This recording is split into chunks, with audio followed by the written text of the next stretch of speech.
નમસ્કાર, જય હિન્દ મિત્રો. આજના વિડીયોમાં આપ સર્વેનું સ્વાગત છે. દોસ્તો, ગઈકાલે આપણે વાત કરી હતી કે બજેટ પ્લાનિંગ, સેલેરી આવે છે પણ બચત થતી નથી. અને આપણે જાણ્યું હતું કે પૈસા કમાવા કરતાં પૈસા મેનેજ કરવા વધુ જરૂરી છે અને થોડું વધુ મુશ્કેલ પણ છે. બજેટ વગર ઇન્કમ વધે પણ સેવિંગ વધતી નથી. પણ મિત્રો, આજે જે વિષય છે એ કોમન મેન માટે એટલે કે મિડલ ક્લાસ ફેમિલી માટે એક ફાઇનાન્શિયલ લાઈફ જેકેટ જેવો છે. જેમ આપણે ચોમાસામાં જેકેટ પહેરીએ, ઠંડીમાં જેકેટ પહેરીએ, એમ આ ફાઇનાન્શિયલ લાઈફ જેકેટ જેવો છે. દોસ્તો, ઘણા લોકો માને છે કે મુશ્કેલ સમય બીજા લોકોના જીવનમાં જ આવે છે, આપણા જીવનમાં કોઈ દિવસ નથી આવતો. પણ દોસ્તો, જ્યારે મુશ્કેલી પોતાના ઘરના દરવાજે આવે ને, ત્યારે બચાવેલા પૈસા જ પરિવારનો સાચો સહારો બને છે. આ ફેક્ટ વસ્તુ છે. જો આવતીકાલ જોબ જતી રહે યા ધંધામાં કોઈ નરમી ગરમી આવે, મીન્સ લોસ આવે, અથવા મેડિકલ ઇમરજન્સી આવી જાય, તો તમારા પરિવારનો ખર્ચ કેટલા મહિના ચાલી શકે? વિચારજો દોસ્તો. આજે આપણે સમજવાના છીએ કે ઇમરજન્સી ફંડ કેમ દરેક પરિવાર માટે જરૂરી છે. દોસ્તો, હું Mahendrabhai Jivani, ex army specialist of financial planning. મારું મિશન 1,11,111 પરિવારને ફાઇનાન્શિયલી સિક્યોર, વેલ્ધી અને સ્ટ્રેસ ફ્રી બનાવવાનું છે. આપ સર્વે જાણો જ છો. દોસ્તો, આજે આપણે સમજશું કે ઇમરજન્સી ફંડ શું છે, કેટલો હોવો જોઈએ, કેવી રીતે બનાવવો અને ફેમિલીને ફાઇનાન્શિયલ ક્રાઇસિસથી કેવી રીતે બચાવવું. દોસ્તો, સામાન્ય રીતે બધા માણસોની પ્રોબ્લેમ શું હોય? ઘણા લોકો શું કરે, ઘણા શું, આમ જોઈએ તો બધા લોકો પણ કહી શકાય એવું છે કે બાઇક છે, બાઇક ખરીદે છે, કાર ખરીદે છે, ઘર ખરીદે છે, મોબાઈલ ખરીદે છે. આ બધું એની પાસે હોય છે, અવેલેબલ હોય છે. પણ ઇમરજન્સી ફંડ અવેલેબલ હોતો નથી. અને જ્યારે અચાનક પરિસ્થિતિ આવે, ઇમરજન્સી પરિસ્થિતિ આવે, ત્યારે શું થાય? એફડી તોડવી પડે, એસઆઈપી બંધ કરવી પડે, લોન લેવી પડે, ક્રેડિટ કાર્ડનો ઉપયોગ કરવો પડે અને ફાઇનાન્શિયલ સ્ટ્રેસ શરૂ થઈ જાય. આ બધું કરો એટલે ફાઇનાન્શિયલ સ્ટ્રેસ શરૂ થઈ જાય. હવે આ જેની પાસે છે એને તો હજી થોડુંક ફાઇનાન્શિયલ સ્ટ્રેસ ઓછું આવે, પણ જેને કોઈ દિવસ ઇમરજન્સી ફંડ માટે કે આવો કોઈ પ્લાનિંગ સેવિંગ માટે કર્યો જ નથી, એની શું પરિસ્થિતિ થતી હશે દોસ્તો? હું મારા ગામના, મારા જ મિત્ર, મેં નાના હતા ત્યારે બધા અમે સાથે રમેલા. અને દુર્ભાગ્યવશ આજે એનું મૃત્યુ થઈ ગયું. 2 દિવસ પહેલા હું ગામડે ગયો ત્યારે એને મળવા ગયો હતો. હવે એની પરિસ્થિતિ એવી હતી કે ઓક્સિજન ઉપર જ એ જીવિત હતા.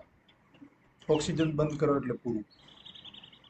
આ પરિસ્થિતિમાં એના પરિવાર પાસે શું હશે, ઇમરજન્સી ફંડ હશે કે નહીં હોય, મને કોઈ વસ્તુની ખબર નથી.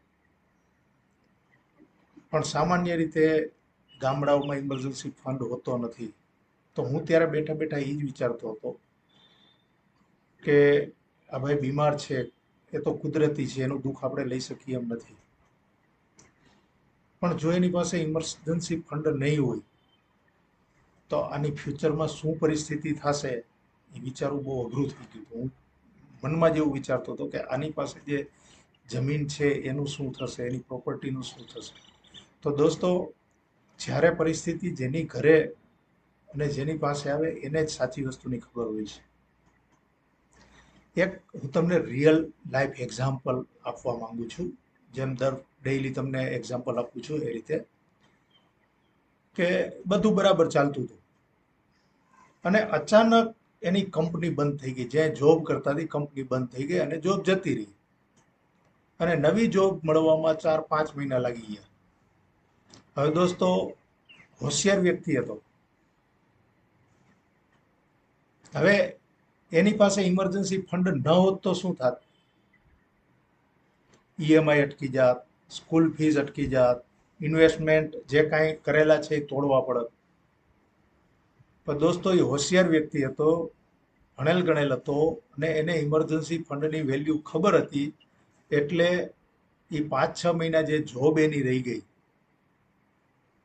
બંધ થઈ ગઈ હતી, તો એમાં એની પાસે ઇમરજન્સી ફંડ એટલું હતું કે એ સર્વાઈવ કરવામાં કોઈ એને પ્રોબ્લેમ ના આવ્યો. અને એ ઇઝીલી એ જે ક્રાઇસિસ વાળો પિરિયડ હતો એ એને કાઢી નાખ્યો અને પાછી જોબ મળી ગઈ, એટલે પાછા રસ્તે ચડી ગયો, એનું કામ આગળ વધવા માંડ્યું. દોસ્તો, માણસો મોટી મિસ્ટેક શું કરે છે? ઘણા લોકો શું કહે કે મારી પાસે ઇન્સ્યોરન્સ છે તો ઇમરજન્સી ફંડની શું જરૂર છે? મિત્રો, ઇન્સ્યોરન્સ અને ઇમરજન્સી ફંડ આ બંને અલગ વસ્તુ છે દોસ્તો. ઇન્સ્યોરન્સ તમારો રિસ્ક કવર કરે છે. ઇન્સ્યોરન્સ તમને ઇમરજન્સીમાં પૈસા નહીં આપે. જોબ વહી ગઈ તો ઇન્સ્યોરન્સ કાંઈ નહીં આપે. ઇન્સ્યોરન્સ તમને ભગવાન ના કરે કે કોઈની ડેથ થાય ત્યારે ઇન્સ્યોરન્સ તમને પૈસા આપે. એ તમારું રિસ્ક કવર કરે છે. અથવા બીજી કોઈ એને ઇક્વલ કોઈ એવી વસ્તુ બને તો એમાં તમને ઇન્સ્યોરન્સ મળે. બાઇકનું એક્સિડન્ટ થયું એમાં ઇન્સ્યોરન્સ મળે. આ બધા એના છે, એ રિસ્ક કવર કરે છે ઇન્સ્યોરન્સ. અને ઇમરજન્સી ફંડ જે છે એ કેશ ફ્લો બચાવે છે. કેશ ફ્લો કઈ રીતે બચાવે છે કે તમારી પાસે જે કેશ ઇમરજન્સી ફંડ છે, તો તમારે ઇમરજન્સી આવી તો બીજા પાસેથી પૈસો લેવો નથી પડતો. અને આ જે તમારે કેશ ફ્લો, તમારે ઘર માટે જે જરૂરિયાત પ્રમાણે પૈસા તમારા ખર્ચ કરતા હતા, જે ફ્લો ચાલુ હતો, એ ફ્લોને કન્ટિન્યુ કરવામાં મદદ કરે છે. અને આ બંને વસ્તુ જરૂરી છે દોસ્તો. હવે એના સોલ્યુશન શું છે? હવે સ્ટેપ બાય સ્ટેપ તમને બતાવીશ. સ્ટેપ 1 છે ઇમરજન્સી ફંડ ફોર્મ્યુલા. ઓછામાં ઓછી 6 થી 12 મહિનાનો તમારો જેટલો ખર્ચ થતો હોય એટલું તમે ઇમરજન્સી ફંડ તમારી પાસે રાખો. એક્ઝામ્પલ તરીકે 40,000 જો તમારો મહિનાનો ખર્ચો હોય તો 2.5 લાખથી 5 લાખ રૂપિયા સુધીની બેલેન્સ તમારે ઇમરજન્સી ફંડમાં રાખવી જરૂરી છે. જેથી કરીને તમારે કોઈ પણ ઇમરજન્સી આવી તો તમારું પરિવાર સર્વાઈવ કરી જશે 6, 8, 10, 12 મહિના સુધી. જેથી કરીને તમે ત્યાં સુધીમાં તો બધા રસ્તા નીકળી જાય. પછી સ્ટેપ 2, આ ફંડ ક્યાં રાખવો? ઇમરજન્સી ફંડને ક્યાં રાખવો? આ ફંડ તમે એવી જગ્યાએ રાખો જ્યાં તરત પૈસા મળી શકે. જેમ કે સેવિંગ એકાઉન્ટમાં પડ્યા હોય, સ્વીપ એફડી, એફડી તમે ઉભાવ તોડાવી શકો એ પ્રકારની. પછી લિક્વિડ ફંડમાં, જ્યાંથી તમારે જોઈએ ત્યારે ભલે એનું તમને બેનિફિટ્સ થોડુંક ઓછું મળે, જે પર્સન્ટેજ તમારે ડિસાઇડ થયાથી 0.5-1% ઓછું મળે, પણ તમને પૈસા સમયે મળી જાય.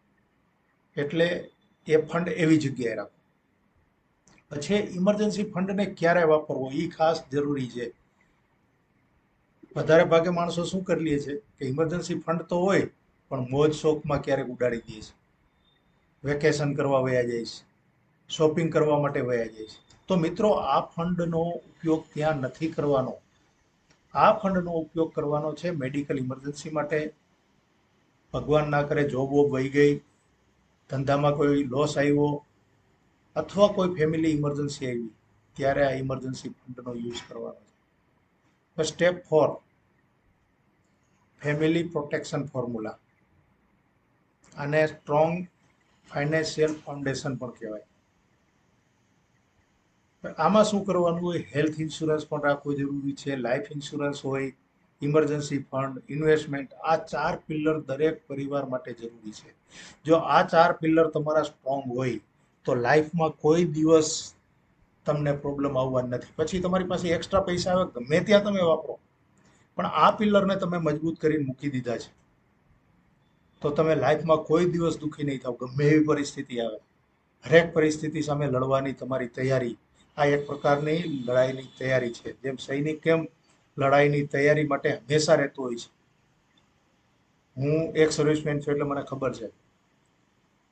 અમને જે એલોટેડ હથિયાર હોય એને દર અઠવાડિયે યુદ્ધ હોય કે ના હોય અમે એને સાફસૂફ કરીએ, એને ક્લીન કરીને મૂકી દઈએ. પછી યુદ્ધ હોય કે ન હોય 3 મહિને ફાયરિંગ કરે, ફાયરિંગમાં ભૂલી ના જાય એટલા માટે શીખડાવે. યુદ્ધ હોય કે ના હોય અમુક ઇમરજન્સી સિચ્યુએશન ઊભી કરવામાં આવે અને મોક ડ્રીલ કરવામાં આવે. આ બધી તમારી પ્રિપરેશન છે, જેથી કરીને અચાનક યુદ્ધ આવ્યું તો પણ હથિયાર લઈને અમે રોડ પર બોર્ડર પર ગમે ત્યારે નીકળી શકીએ અને અમે સામેવાળા આપણા દુશ્મનને અમે ગમે એમ કરીને એને હરાવી દઈએ અને એ લોકો ઉપર વિજય મેળવીને પાછા આવીએ. એ જ રીતે જો આ 4 પિલર તમારા સ્ટ્રોંગ હશે તો તમે લાઈફમાં ગમે તેવી ફાઇનાન્શિયલ પ્રોબ્લેમ આવી હશે તો તમે એને પહોંચી વળશો અને ઇઝીલી પરિવારને તમે એમાંથી કાઢી શકશો. અને એક મોટી વસ્તુ કહું, જો ફાઇનાન્શિયલી તમે સ્ટ્રોંગ છો, આ 4 પિલર તમારા કમ્પ્લીટ છે, તો તમારા પરિવારમાં પણ તમારી જે વેલ્યુ છે એ અનલિમિટેડ હશે. તમે વિચારશો ને એથી પણ સારું તમને માન સન્માન મળતું હશે. દોસ્તો, જ્યારે ઘરમાં કોઈ બીમાર હોય અથવા ઇન્કમ બંધ થઈ જાય ત્યારે સૌથી મોટી ચિંતા પૈસાની જ હોય છે. યાદ રાખજો, ભલે બધા ગમે એમ કહેતા હોય. બીમાર છે એ તો વધારાની તમારી ચિંતા છે, પણ પૈસા એ પ્રાઇમરી ચિંતા છે. કારણ કે પૈસા નહીં હોય તો એ બીમારી માટે પણ તમે કંઈ નહીં કરી શકો. મુશ્કેલી આવે ત્યારે સંબંધીઓ સાંત્વના આપે છે, પૈસા કોઈ નથી આપતું. પણ તમે જો બચાવેલા પૈસા છે, તમારી પાસે ઇમરજન્સી ફંડ છે, તો એ પરિવારને સંભાળે છે. ઇમરજન્સી ફંડ માત્ર પૈસા નથી, એ પરિવારની માનસિક શાંતિ છે દોસ્તો. હવે જો આ બધું તમે પ્રોપર કરો છો તો એનાથી બેનિફિટ શું મળે છે, ફાયદા શું થાય છે? તો એક તો ફાઇનાન્શિયલ કોન્ફિડન્સ આવે છે, tension free life, investment protection થાય છે, ફેમિલી સિક્યોર થાય છે, હંમેશા ફેમિલી સિક્યુરિટી કમ્પ્લીટ રહે છે, ક્રાઇસિસ સામે તમે મેનેજ કરી શકો છો, અને બધાથી મોટું પીસ ઓફ માઇન્ડ, તમારું માઇન્ડ, મનમાં તમને શાંતિ રહે છે. દોસ્તો, આજે કોમેન્ટમાં લખો સેફ ફેમિલી, અને આજથી જ તમે ઇમરજન્સી ફંડ બનાવવાનું શરૂ કરી દો. અને તમારી જાતને એક સવાલ પૂછો, અથવા હું તમને એક સવાલ પૂછું છું